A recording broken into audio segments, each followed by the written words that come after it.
Buenas tardes, jóvenes. Vamos a comenzar el día de hoy con la presentación. Nada más denme unos segunditos. Ay, qué cosa tan fea. A ver, listo. Se ve mejor. Entonces, habíamos estado revisando diferentes elementos en cuanto a enfermedades intestinales, hablando primordialmente del intestino delgado, que recordemos, un daño a la parte del estómago y a la parte del intestino, mayor será la repercusión. ¿Por qué? Porque entonces la absorción no va a ser la misma. Denme un segundito.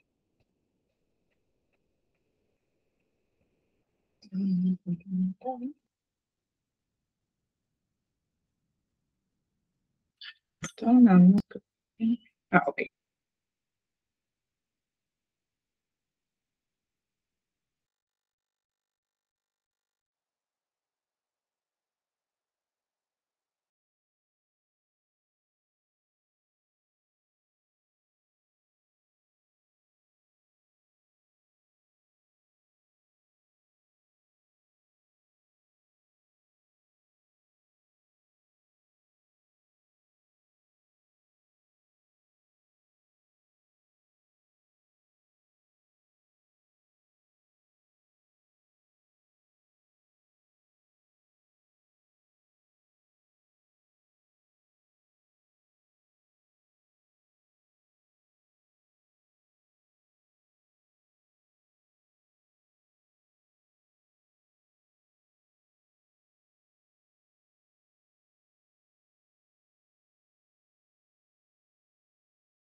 Hay una disculpa, chicos, no sé ahorita qué lo que era, le agarró la computadora. Listo.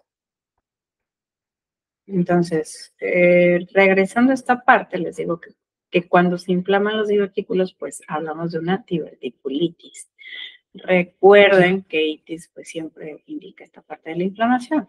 Entonces, en sí dentro de los factores que pueden mencionarse como agentes etiológicos de la de los divertículos, ¿no?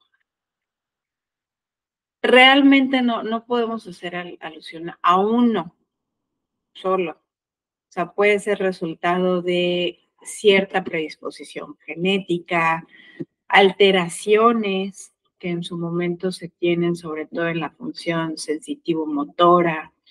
Entonces, se van conjuntando de tal suerte que la fisiopatología, abarca esta formación de las evaginaciones, entonces altera la función normal del colon, su motilidad, y puede alterar la microbiota porque finalmente va a quedar contenido de los alimentos, bueno, ya la fibra, ¿no? lo está llegando, y va a haber una proliferación bacteriana.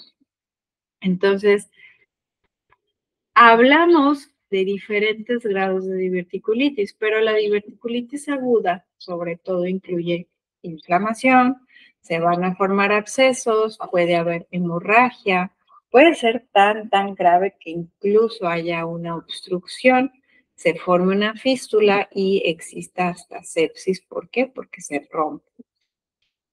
Dentro del tratamiento, pues principalmente hay que tratar la infección y en casos severos, sí o sí, hacer la cirugía. Entonces, ahí el tratamiento nutricional dependerá de la fase en la que se encuentre mi paciente. En el pasado se hablaba de que era importante evitar semillas, sobre todo estas semillas chiquitas como las de la fresa, la guayaba, el pepino, incluso las palomitas de maíz, porque se postulaba que generaban mayor obstrucción. Sin embargo, actualmente la evidencia epidemiológica ha mencionado que existe una correlación inversa entre dichos alimentos. Recordemos que correlación no significa causalidad, lo que justificaba el pasado, sino que pues se empezó a ver que entre mayor consumo de fibra, pues menores eventos de divertículos. En el caso de que el paciente haya sido intervenido, o bien se requiera dar como un poquito de reposo al aparato, al intestino grueso, pues optaremos por la nutrición parenteral. Y eso sí, las dietas que contengan una cantidad baja en fibra o con bajo residuo. ¿Por qué? Porque lo que queremos es estimular en la menor medida que se pueda el trabajo por parte del intestino grueso. Es importante que la nutrición se esté vigilando, la hidratación, perdón. En cuanto a los pólipos y el cáncer colorectal, un pólipo es una masa que surge del epitelio intestinal y normalmente proyecta la luz del intestino. Muchas veces pólipos y cáncer van de la mano porque se cree que son precursores del cáncer colorectal. Lo cierto es que el cáncer colorectal es el tercer tipo de cáncer más común en la población adulta. Desgraciadamente, dentro de los factores etiológicos no tenemos un solo factor, ¿no? Y al cual le podamos atribuir todo. Tanto puede ser por el consumo del alcohol como puede ser una deficiencia de calcio o de vitamina D. Lo cierto es que en la actualidad es la sumatoria de todo esto. Entonces, para empezar, cuando se detecta el pólipo es necesario hacer la extirpación a través de medios quirúrgicos. Y si ya hablamos propiamente del cáncer, aparte de hacer esa intervención quirúrgica, es necesario hacer la intervención médica para poder preservar la integridad del paciente. Entonces, en virtud de cómo esté cursando la entidad patológica que estemos hablando, sea pólipo, sea cáncer, se debe de adaptar. Lo que es un hecho es que muchas veces se requiere nutrición, apoyo nutricional, ya sea por vía enteral o parenteral. ¿Por qué? Porque cuando hablamos del cáncer, pues muchas veces los requerimientos están incrementados, existe una razón física y fisiológica que está impidiendo el consumo normal. Entonces, es natural optar por estas vías. Y a manera de preventivo, pues tan solo reflexionemos. Si dentro de los factores etiológicos tengo alcohol, tabaco, antiinflamatorios no esteroideos, la obesidad, el alto consumo de carne roja, bajo consumo de fibra, calcio y vitamina D, pues debemos de buscar la antítesis de ello, ¿no? Pocas cantidades o moderadas cantidades de alcohol, en medida de lo posible quitar el tabaco, uso de AINES únicamente cuando sea necesario. En cuanto a la obesidad, ahorita nos echamos ese pollito. El consumo de carne roja, sobre todo, porque también hay ciertos procesos, por ejemplo, la carne en asador, la cocción, puede traer la formación de otros compuestos y esos son los que se han asociado con cáncer. También, por ejemplo, los nitritos, los nitratos están asociados con cáncer. Las dietas que son bajas en fibra, calcio, vitamina D, en general, estos micronutrientes, tanto vitaminas como minerales, promocionar dietas altas en. Ahora, les saco a colación un tema que probablemente no viene mucho al caso, les soy honesta, pero es que ustedes siempre déjense sorprender y déjense maravillar. No den por hecho que lo están aprendiendo todo y no den por hecho que lo saben todo, porque lo que hoy estamos viendo en 10 años, en 15, 20 años va a ser muy, muy diferente. Y también con base a su experiencia clínica van a ir cambiando de criterio. De hecho, van a ir formando su criterio y van a ir buscando su voz. Entonces, en cuanto al tema de obesidad, pues bueno, no es intención dar cátedra en esto, pero el otro día, si tienen oportunidad de buscar en YouTube, está un documental de la emisora alemana DW, DDW, y es sobre como la inmortalidad, ¿no? O sea, ¿qué puede intervenir en la longevidad de un individuo? Saca muchas cosas interesantes, pero me llamó mucho la atención algo. Mencionaban, hay un profesor en Estados Unidos, no recuerdo qué universidad, pero que él por hormonas y de ciertas combinaciones de sustancias, no las recuerdo muy bien, se puede revertir el envejecimiento. Y estas guardan relación con el sistema inmunológico. Ahora, remitámonos al sistema inmunológico. Ya platicamos un poquito de este en las sesiones pasadas. Por eso les digo, viene no mucho al cosa, pero sí guarda relación en general con la totalidad del ser. Entonces, recordemos que en el sistema inmunológico, una parte importante es el timo. El timo, a medida que crecemos, involuciona. Entonces, él observaba que muchas veces cuando somos adultos, aparte de esa involución natural y obvia, el timo tendía a acumular grasa o se acumulaba grasa en esa parte. Recordemos que la grasa la podemos encontrar de forma subcutánea, lo cual es perfectamente normal, y también la podemos encontrar entre los órganos porque confiere protección. O sea, no, si me abren, si los abro, ¿no? Por más poquita que sea la grasa, vamos a tener una capita de grasa. Lo que me dejó pensando es que ciertamente el tema es, o la disyuntiva es, ¿hasta cuánto se puede considerar una cantidad normal y que le va a conferir protección al órgano de tejido adiposo? O sea, ¿cuánto sería lo normal que me protege el corazón, las vísceras, el hígado?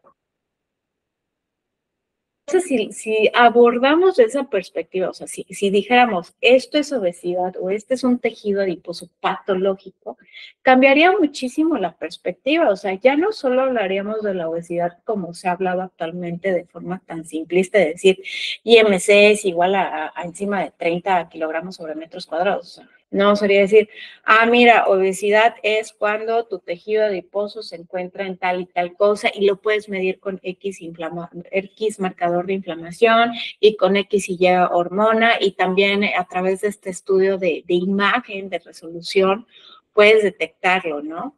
Entonces, ahorita que sacamos cáncer y que de hecho la obesidad lo van a ver mucho siempre de la mano con cáncer, o sea, iría de la mano con esta teoría que les digo de este doctor que habla del timo y del sistema inmune, y me hizo muchísimo sentido. Trátenlo de ir rumiando, o sea, repasar el sistema inmunológico, de pensar en el tema de obesidad y más o menos les va a cambiar el enfoque, de verdad, o sea, ya van a poder adquirir una perspectiva más allá de lo que se habla hoy por hoy. También lo saco a relucir el tema de la obesidad porque el día 4 de marzo es el Día Mundial de la Obesidad. Entonces, si está en su posibilidad de tiempo consultar, por ahí creo que el Instituto Nacional de Salud Pública dará una serie de conferencias. No sé muy bien, sería cuestión de que se metieran en Facebook. Va a dar conferencias, va a hablar Simón Barquera. Entonces, sí, esténse intrigados, que pueden aprender, ¿no? Ahora, regresando a la parte de las cirugías intestinales, tenemos muchísimos, pero empezando con la parte de las resecciones, sobre todo pues del intestino delgado y el resultado o una complicación de ella, el síndrome de intestino corto, que muchas veces lo van a encontrar como SIC. Entonces, ¿a qué nos vamos a referir por síndrome de intestino corto? Es cuando la absorción se verá comprometida porque la longitud del intestino pues queda disminuida. Básicamente, ahorita lo vamos a ver, pero se puede considerar a partir de pérdidas que sean de un 70 a un 75% del intestino, o bien hablando en longitud, de 100 a 120 centímetros de intestino delgado, sin considerar el colon, o bien 50 centímetros de intestino delgado con colon. Entonces, recuerden, o sea, una cosa es que yo exprese longitud del intestino en esta visión, pero ¿qué pasa? Pues hay vellosidades y esas vellosidades amplifican la superficie de absorción. Naturalmente, quito, pues disminuyo de forma sustancial esa superficie de absorción. Otra definición, como la podemos encontrar, el síndrome de intestino corto, es no poder mantener la necesidad de nutrirnos e hidratarnos de manera normal. ¿Por qué? Porque el intestino no está en condiciones de independiente de la longitud. O sea, no hablamos de intestino corto en virtud de longitud, en tamaño. O sea, no hablamos de algo tangible, sino de algo hasta cierto punto intangible que es inherente a la funcionalidad. Entonces, podemos tener cirugías intestinales por muchas razones. Por ejemplo, cuando veíamos la enfermedad de Crohn, recuerden, hay cachitos buenos, cachitos malos, entonces pues muchas veces se debe de quitar ese trayecto que está mal. También puedo tener enteritis por diferentes causas, no solamente por radiación, porque a lo mejor hubo un infarto mesentérico, tumores, entre todo esto que me lleven a quitar parte del intestino y la complicación sea el intestino corto. Entonces, si estoy hablando de que la absorción no va a ser la correcta, queda de más y no hablar de los síntomas y complicaciones. ¿Por qué? Porque naturalmente los signos y síntomas van a ser relacionados con estados carenciales de vitaminas y de minerales, pero no solo en esa parte. Recuerden que el intestino reabsorbe grandes cantidades de lípidos y electrolitos, entonces también en ese sentido puedo sufrir mayor riesgo de deshidratación.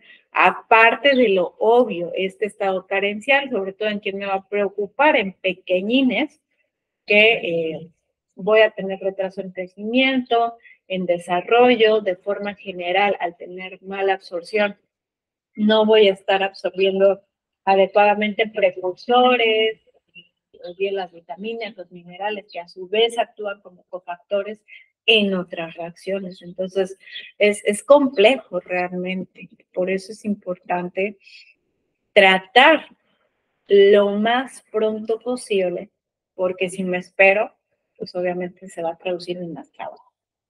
Entonces, dependiendo del tipo de resección, serán las alteraciones que nosotros encontremos. Por ejemplo, si hablo de una resección al nivel de duodeno, pues ya básicamente le dimos en la torre, ¿no? ¿Por qué? Porque ahí absorbe, o sea, recuerden ahí la imagen súper simplista que siempre les pongo, que está en Krauss.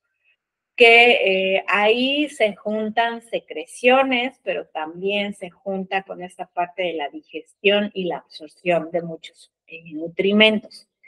Entonces, pues desde ahí me va a venir un estado carencial tremendo. En la parte del yeyuno, dependerá. Sí, me va a afectar, sobre todo si es en una parte más proximal que distal, pues sí, hablaremos de deficiencia. Sin embargo, en el yeyuno también se producen enterohormonas que tienen funciones muy importantes. Recuerden, o sea, tenemos una fase cefálica, una fase gástrica, una fase intestinal. Entonces, esa fase intestinal se verá alterada. Si hablamos de la parte del ilion, no es que diga, ay, ya, pues ya la libramos, no pasa nada, todo súper bien. No, porque ahí se reabsorben sales biliares y de hecho parte del complejo de la vitamina B12 sobre todo, y factor intrínseco, y se reabsorben líquidos principalmente y otros nutrimentos. Entonces, los remanentes, igual que llegaron a quedar por ese punto, los estoy perdiendo. Igual, insisto, no es que haga más o menos deseable un tipo de resección que otra, o que diga este es mejor que otro, pero naturalmente, entre más proximal, mayor complicación. Por último, en el colon, no es que diga, ay, pues ni pasó nada, no es tan grave. No, recordemos que sintetizamos parte de la vitamina K, tenemos nuestra microbiota, que es muy importante porque nos confiere muchos beneficios. También reabsorbemos electrolíticos, líquidos, y perdón, se me lengua la traba. Recuerden este rescate colónico de energía que no absorbimos. Entonces, en cuanto al tratamiento, dependerá de la resección que se realizó. Sin embargo, de manera inmediata, muchas veces pues, se indica un reposo absoluto. Pueden pasar entre 24 horas hasta 72, dependeremos de la nutrición parenteral en muchos casos. Posteriormente, con base a la progresión, hablaremos ya de la nutrición enteral. Y muchas veces la alimentación enteral pues va a ir muy, muy fraccionada. Incluso de manera inicial, vaya de forma cíclica, hasta que se pueda hacer como un poquito más intermitente, hasta en bolos, ¿no? Que bueno, en bolos ya sería hablar de algo gástrico. Entonces, la adaptación del tubo digestivo, no vayan a pensar que es algo inmediato, muchas veces va a tardar años, por eso les digo que sí es grave, ¿ok? Estados carenciales. Ahora, la fístula es un conducto anormal de un órgano a otro. Entonces, normalmente lo que vamos a encontrar nosotros son fístulas heterocutáneas, que son conductos desde una parte del intestino a la piel, o bien se puede dar incluso fístulas a una herida. Entonces, ahí perdonen ahí la imagen como súper simplista, ¿no? Que pone como este ejemplo de fístula del intestino y que justamente está este conducto anómalo. Entonces, pues en primer lugar debemos identificar por qué razón se está dando. Muchas veces son secundarias a un procedimiento quirúrgico y se dan bajo un margen de pocos días que se hizo la intervención. Entonces, pues depende, pero también debemos de ver si no hay obstrucciones, abscesos, qué parte del aparato digestivo es la que me está comprometiendo y que muchas veces se traduce en administración, en dar la administración de la alimentación por vía parenteral para poder cerrar dicha fístula.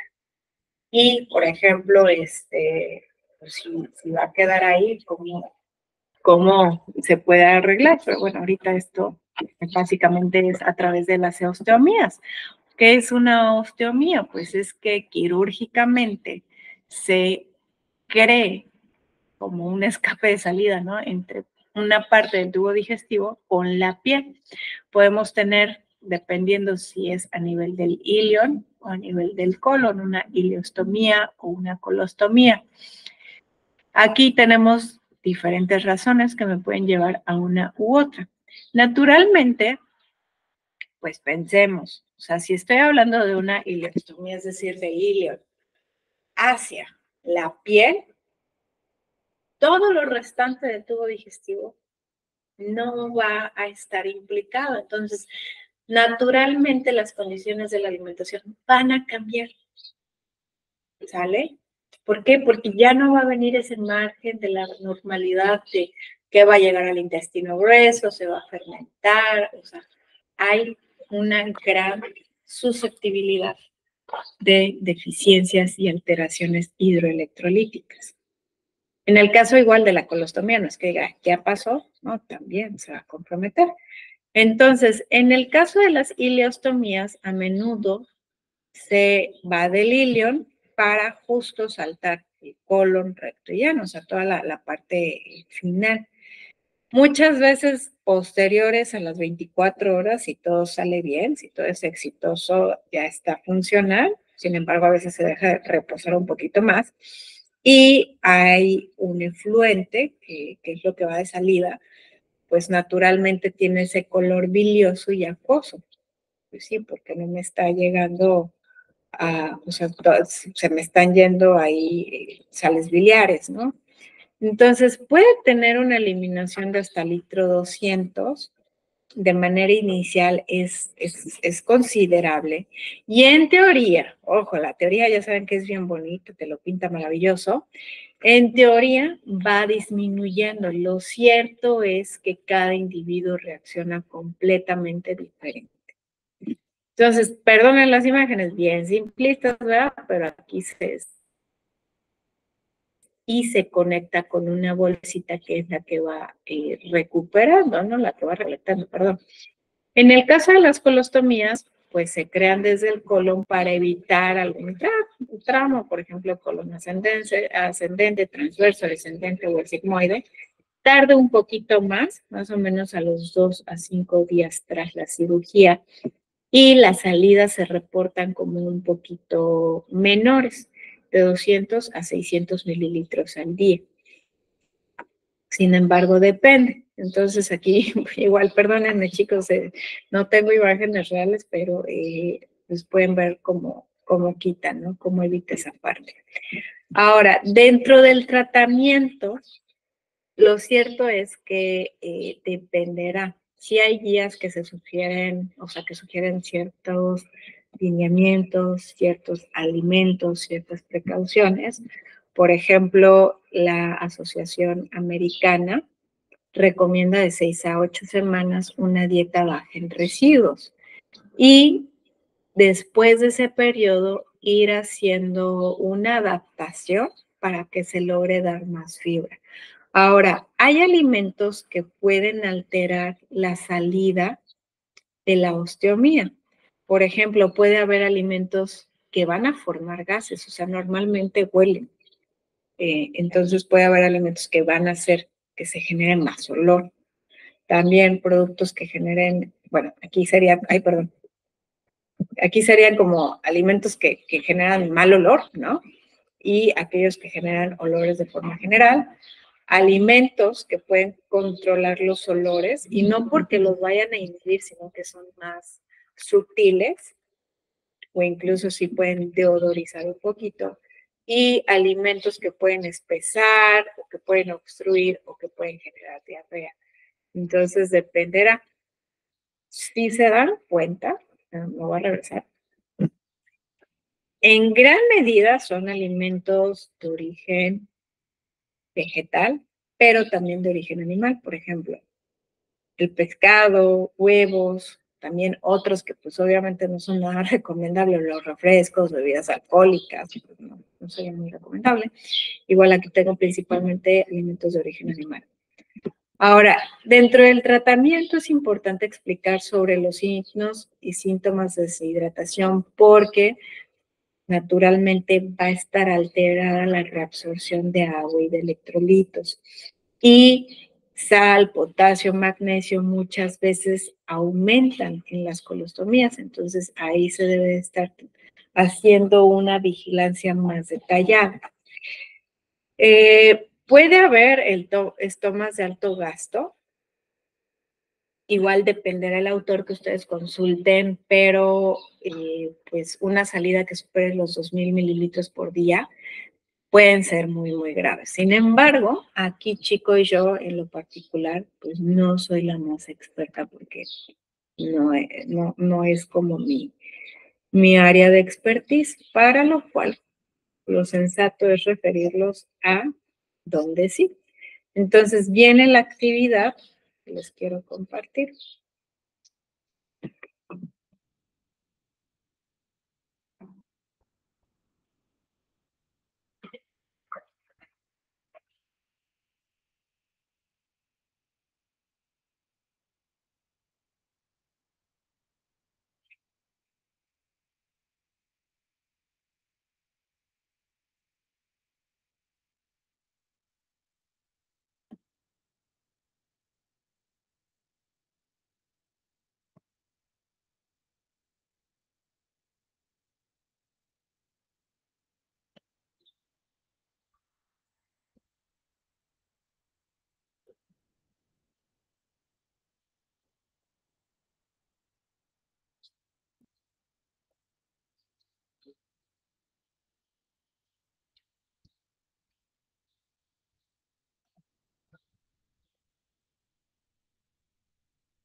Listo, ya es ustedes en su portal. Revisen justamente en la unidad 3, que es la que seguimos, enfermedades intestinales, la actividad que tiene por nombre puntos claves del manejo del paciente con osteomías. Entonces, está muy, muy bueno ese webinar. Ahí es mexicana la ponente, especializada 100% en ese tipo de paciente. Entonces, deben de colocar qué son las osteomías, los tipos, las características, los elementos que deben de considerar en este tipo de pacientes, es decir, todo el manejo nutricional. Y ojo, les sugiero ver el video a partir del minuto 5:16, porque los primeros 5 minutos creo que es como lo que dan ese tiempo de tolerancia. Ahora, chicos, aprovechando aquí el pequeño spam, eh, revisen que estén completos con sus actividades. Bueno, aquí creo que no hubo mayor problema, los entregaron. En la unidad 2, por ejemplo, la infografía, también. No es cierto. En la infografía creo que hubo quienes no entregaron todavía, ya les regresé en 0. El análisis de caso igual hubo quienes no entregaron, les regresé en 0. También en tipos de fibra, por ejemplo, solamente 2 personas se entregaron.